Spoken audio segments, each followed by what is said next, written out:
Hello friends, I am आरती। आज हम पढ़ेंगे लंग कैंसर के बारे में। लंग कैंसर क्या होता है, ये किन कारणों से फैलता है। फर्स्ट हम देखेंगे introduction of lung cancer. Introduction of lung cancer. Lung cancer is one of the most common and serious types of cancer world wide. फेफड़ों का कैंसर दुनिया में सबसे आम और गंभीर प्रकार का कैंसर है। It occurs when abnormal cell grow uncontrollably in the tissues of the lung. This abnormal cells can form tumors, interfere with normal lung function and may spread metastasis to other parts of the body। यह तब होता है जब कोशिकाएं असामान्य रूप से growth करने लगती है, तब ये कोशिकाएं ट्यूमर बना लेती है और फेफड़ों के फंक्शन को प्रभावित करती है और शरीर के अन्य हिस्सों में भी फैलने लगता है, जिसे मेटास्टेसिस कहते हैं। Lung cancer is strongly associated with cigarette smoking, but it can also occur in non-smoker due to genetic, environmental and occupational risk factors। फेफड़ों का कैंसर मुख्य रूप से सिगरेट पीने से होता है, लेकिन यहाँ गैर धूम्रपान करने वालों को भी हो सकता है। जेनेटिक अगर पूर्वजों में यह बीमारी है तो जेनेटिक के द्वारा यह बीमारी आ जाती है। पर्यावरणीय, अगर एयर पोल्यूशन है तो इसके कारण भी यहाँ होता है, और व्यावसायिक कारणों से अगर वर्कर कोल में या केमिकल्स में वर्क करते हैं तो इसके कारण भी यहाँ हो सकता है। It is a leading cause of cancer related death globally, highlighting the importance of early detection, prevent and treatment. यहाँ विश्व स्तर पर कैंसर से होने वाली मौतों का प्रमुख कारण है, इसलिए इसका समय पे पता लगना, रोकथाम और उपचार बहुत आवश्यक है। सेकेंड है definition. Lung cancer is a malignant tumour characterised by the uncontrolled growth of abnormal cells in the lung tissue which can invade nearby structures and spread metastasis to distant organs. फेफड़ों का cancer एक घातक tumour है जिसमें फेफड़ों के ऊतकों में असामान्य कोशिकाएं अनियंत्रित रूप से बढ़ने लगती है। ये कोशिकाएं पास के ऊतकों में आक्रमण कर सकती है और शरीर के अन्य अंगों में भी यहाँ फैल सकती है, जिसे मेटास्टेसिस कहते हैं। Types of lung cancer. Cancer के टाइप से देखेंगे। Lung cancers are mainly divided into two major types based on the appearance of cancer cell under a microscope। फेफड़ों का कैंसर मुख्य रूप से दो प्रकार का होता है, जिसे माइक्रोस्कोप से कोशिकाओं की संरचना देखकर वर्गीकृत किया जाता है। फर्स्ट है non small cell lung cancer, second है small cell lung cancer. First है non small cell lung cancer. Non small cell lung cancer about 80 to 85% cases. Adenocarcinoma। Adenocarcinoma begins in mucus producing cell common in non-smoker too। बलगम बनाने वाली कोशिकाओं से शुरू होता है, गैर धूम्रपान करने वालों में भी यहाँ देखा जा सकता है। Squamous cell carcinoma starts in the flat cell lining the airways. वायुमार्ग की परतदार कोशिकाओं से शुरू होता है। Large cell carcinoma grows and spread quickly can occur in any parts of lung. यहाँ तेजी से बढ़ता और फैलता है, फेफड़ों के किसी भी हिस्से में यहाँ हो सकता है। सेकेंड है small cell lung cancer about 15 to 20% cases. More aggressive grows rapidly and spread early to other organs, strongly associated with cigarette smoking.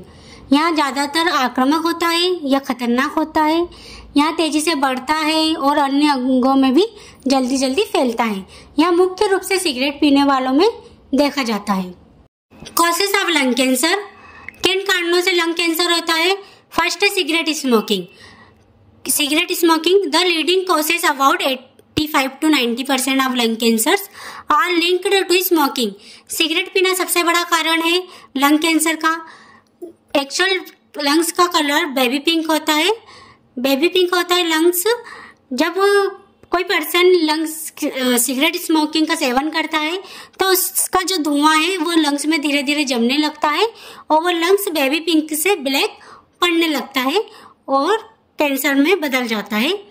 ज़्यादातर केसेस सिगरेट स्मोकिंग के ही देखे गए हैं, जो कि लंग कैंसर का सबसे बड़ा कारण है।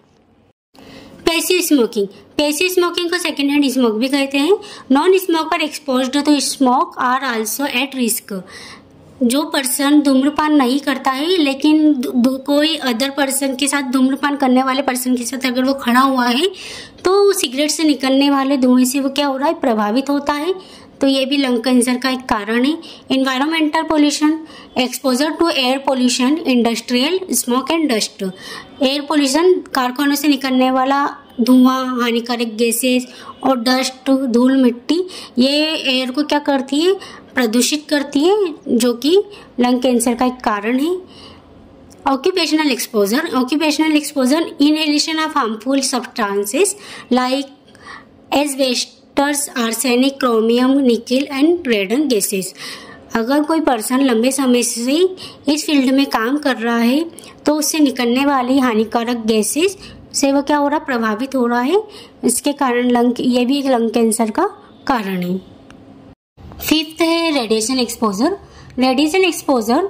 Long term exposure to radiation increases risk. अगर कोई वर्कर लंबे समय से एक्सरे फील्ड में काम कर रहा है या रेडिएशन फील्ड में काम कर रहा है तो उससे निकलने वाली रेस से वो क्या होता है, प्रभावित होता है। तो ये भी एक कारण है कैंसर का। 6 है genetic factors, family history and inherited gene mutation. अनुवांशिक, अगर फैमिली में किसी को कैंसर का हिस्ट्री है तो ये जीन के थ्रू ये भी बीमारी आ सकती है। क्रॉनिक लंग डिसीज, 7th है chronic lung diseases, conditions like chronic bronchitis और पल्मोनरी फाइब्रोसिस में प्रेडिस्पोज टू कैंसर। अगर लंग डिसीज है, बहुत पुराना लंग डिसीज है जैसे कि क्रॉनिक ब्रोंकाइटिस या पल्मोनरी फाइब्रोसिस, तो ये भी कैंसर का एक कारण हो सकता है। 8th है unhealthy lifestyle, poor diet, lack of exercise and weakened immunity contribute indirectly. अगर न्यूट्रिशन प्रॉपर नहीं लेते हैं, पुअर डाइट है, लैक ऑफ एक्सरसाइज भी डेली नहीं करते हैं और इम्यूनिटी भी बहुत कमज़ोर है, तो ये भी एक कैंसर का कारण है। नेक्स्ट है क्लिनिकल फीचर्स। पेशेंट में क्या क्या लक्षण दिखाई देंगे। फर्स्ट है persistent cough, chronic cough that doesn't go away. Patient को लगातार खांसी आएगी जो कि ठीक नहीं होगी। सेकेंड है haemoptysis, coughing of blood. Patient जब खांसेगा तो उसके बलगम के साथ ब्लड भी मिला रहेगा। थर्ड है चेस्ट पेन, कांस्टेंट और वर्जिंग पेन इन दी चेस्ट। सीने में पेशेंट को कंटिन्यू दर्द बना रहेगा। फोर्थ है डिज्निया, पेशेंट को सांस लेने में कठिनाइयाँ होगी, सांस फूलने लगेगी। फिफ्थ है वीजिंग और hoarseness, change in voice due to pressure on airway. अगर एयरवे पे किसी भी टाइप का प्रेशर पड़ेगा या दबाव पड़ेगा तो पेशेंट की आवाज़ में भी चेंजेस होने लगेगा। 6 है recurrent respiratory infections like pneumonia और ब्रोंकाइटिस। पेशेंट को बार बार संक्रमण होगा जैसे कि निमोनिया की शिकायत होना, ब्रोंकाइटिस। 7th है अनएक्सप्लेन्ड वेट लॉस, पेशेंट का वजन बिना किसी वजह के वजन कम होते रहेगा। 8 है फटीग एंड वीकनेस, पेशेंट को थकान महसूस होगी और कमजोरी हमेशा बनी रहेगी। 9th है मेटास्टेटिक सिम्टम, अगर मेटास्टेटिक है तो क्या क्या सिम्टम नजर आएंगे। ब्रेन इन्वॉल्वमेंट, अगर ब्रेन में मेटास्टेटिक है तो पेशेंट को हमेशा हेडेक बना रहेगा, सीजर्स आएंगे, कन्फ्यूजन होगा। बोन्स इन्वॉल्वमेंट, बोन्स में अगर मेटास्टेटिक के सिम्टम है तो हमेशा बोन पेन रहेगी और बोन वीक भी रहेगी। लीवर इन्वॉल्वमेंट, अगर लीवर के अंदर मेटास्टेटिक के सिम्टम है तो पीलिया की शिकायत रहेगी और एब्डोमिनल पेन भी रहेगा। नेक्स्ट है कॉम्प्लिकेशन ऑफ लंग कैंसर। क्या लंग कैंसर के क्या क्या कॉम्प्लिकेशन देखने को मिलते हैं। फर्स्ट है respiratory complication, airway obstruction leading to wheezing and dyspnoea. Patient को सांस लेने में दिक्कत होगी, घरघराहट की आवाज़ और वॉइस में चेंजेस रहेगा। रिकरेंट निमोनिया, पेशेंट को निमोनिया की शिकायत होगी। Plural effusion fluid around the lungs, lungs के चारों तरफ पानी भरा रहेगा। सेकेंड है मेटास्टेटिक कॉम्प्लिकेशन, मेटास्टेटिक के क्या क्या कॉम्प्लिकेशन देखने को मिलते हैं। ब्रेन में अगर मेटास्टेटिक है तो पेशेंट को झटके आएंगे, सिर में दर्द बना रहेगा और पैरालिसिस की शिकायत भी होगी। बोन्स में अगर मेटास्टेटिक है तो सीवियर बोन पेन रहेगा, पैथोलॉजिकल फ्रैक्चर्स, बोन बहुत ज़्यादा कमज़ोर हो जाएगी जिसके कारण इजीली बोन क्रैक होना या फ्रैक्चर होने के चांसेस बढ़ जाते हैं। लीवर में अगर मेटास्टेटिक है तो जो पीलिया की शिकायत होगी, एब्डोमिनल स्वेलिंग रहेगा और एब्डोमिनल पेन भी होगा। एड्रिनल ग्लैंड्स में अगर मेटास्टेटिस है तो हार्मोनल इम्बैलेंस होगा। नेक्स्ट है कॉम्प्लिकेशन ऑफ लंग कैंसर। क्या लंग कैंसर के क्या क्या कॉम्प्लिकेशन देखने को मिलते हैं?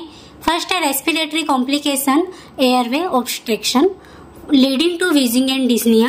पेशेंट को सांस लेने में दिक्कत होगी, घरघराहट की आवाज और वॉइस में चेंजेस रहेगा। रिकरेंट निमोनिया, पेशेंट को निमोनिया की शिकायत होगी। Plural effusion fluid around the lungs, lungs के चारों तरफ पानी भरा रहेगा। सेकेंड है मेटास्टेटिक कॉम्प्लिकेशन। मेटास्टेटिक के क्या क्या कॉम्प्लिकेशन देखने को मिलते हैं?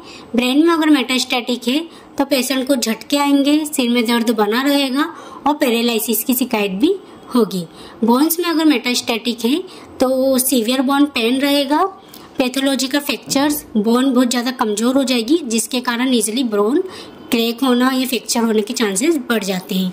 लीवर में अगर मेटास्टेटिक है तो जो पीलिया की शिकायत होगी, एब्डोमिनल स्वेलिंग रहेगा और एब्डोमिनल पेन भी होगा। एड्रिनल ग्लैंड्स में अगर मेटास्टेटिस है तो हार्मोनल इम्बैलेंस होगा। थर्ड है सिस्टेमिक कॉम्प्लिकेशन।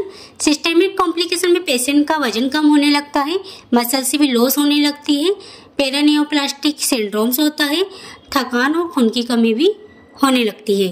फोर्थ है treatment related complications.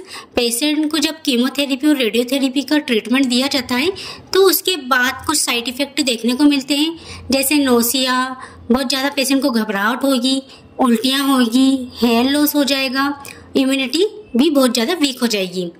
Surgical complication, after surgery patient को इन्फेक्शन के चांसेस बढ़ जाएंगे और ब्लीडिंग भी होती है। डायग्नोसिस, नेक्स्ट हम देखेंगे डायग्नोसिस।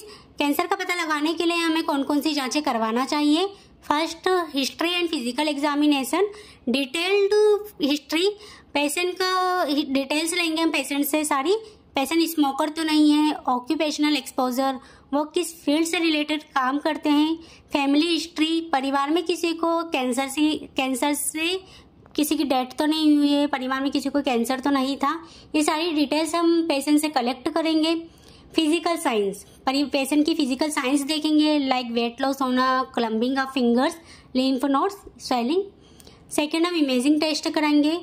इमेजिंग टेस्ट में फर्स्ट हम एक्सरे टेस्ट कराएंगे, सेकेंड सीटी स्कैन कराएंगे।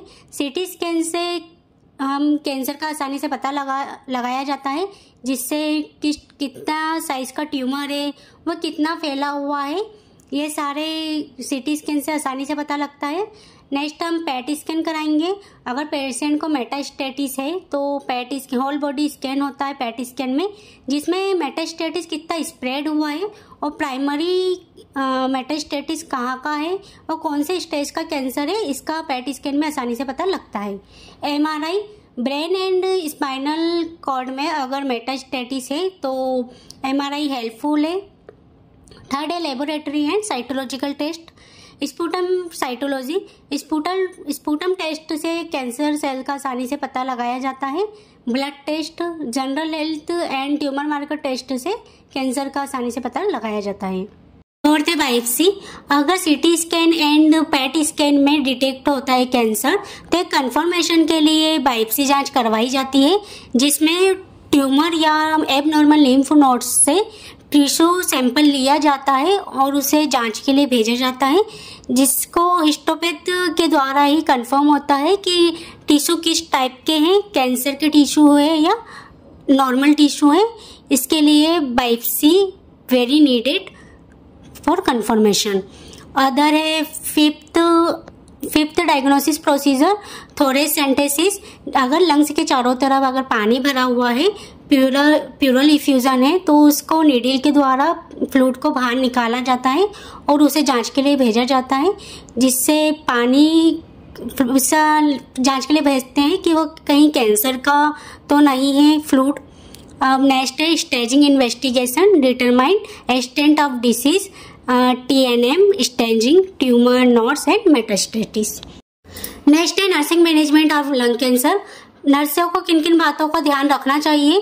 फर्स्ट है assessment. Assessment monitor respiratory status, patient को मॉनिटर करना है। ब्रीथ साउंड, अगर पेशेंट सांस ले रहा है तो सांस लेते समय आवाजें तो नहीं आ रही है। ऑक्सीजन सिचुएशन, पेशेंट का ऑक्सीजन लेवल कितना है। असेस करना है कंटिन्यू कफिंग तो नहीं हो रहा है पेशेंट को, स्पूटम के